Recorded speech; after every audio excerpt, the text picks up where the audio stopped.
একবার একজন স্কুলের স্যার তার ছাত্রদেরকে একটা প্রশ্ন করলো, আচ্ছা তোমরা কি কেউ অঙ্ক করে বলতে পারবা আমার বয়স কত?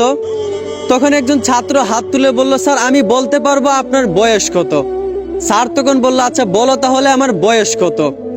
ছাত্ররা তখন বলল, স্যার আপনার বয়স হবে 50। স্যার তখন অবাক হয়ে ছাত্রকে জিজ্ঞেস করলো, তুমি তো ঠিকই বলছো আমার বয়স 50, কিন্তু তুমি জানো কিভাবে যে আমার বয়স 50? ছাত্ররা তখন বলল, স্যার এটা তো খুবই সহজ।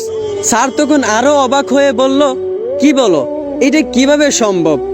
ছাত্ররা তখন বলল, স্যার এইটা একেবারেই সহজ।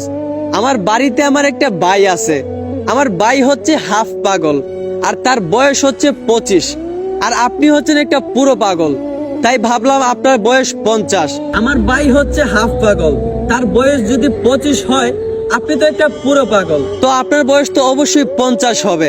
স্যার তখন রাগান্বিত হয়ে বলল, কি বলে এসব, আমাকে তোমার কোন দিক দিয়ে পাগল মনে হয়? ছাত্র তখন বলল, স্যার আপনি যদি পাগল না হন তাহলে আপনার বয়স আমাদেরকে অঙ্ক করে বলতে বললেন কেন?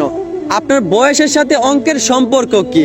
এই গল্পটা আপনাদের কাছে হাস্যকর মনে হতে পারে, কিন্তু আসলে এটাই বাস্তব। অনেক শিক্ষিতরা আছে যারা একটা পাগল। আপনারা এলাকায় খোঁজ নিলেই দেখতে পারবেন, সবার এলাকায় এমন কিছু মানুষ আছে যারা নিজেকে অনেক বড় শিক্ষিত দাবি করে, অথচ তারা কি বলে না বলে নিজেই জানে না। কথাবার্তা কাদের সাথে কিভাবে বলতে হয় সেইটাই জানে না। আবার তারা নিজেকে উচ্চ শিক্ষিত দাবি করে। এই জন্যই বলা হয় যে শিক্ষিত লোকটা বেশিরভাগই পাগল হয়। আশা করি বুঝতে পারছেন। ধন্যবাদ।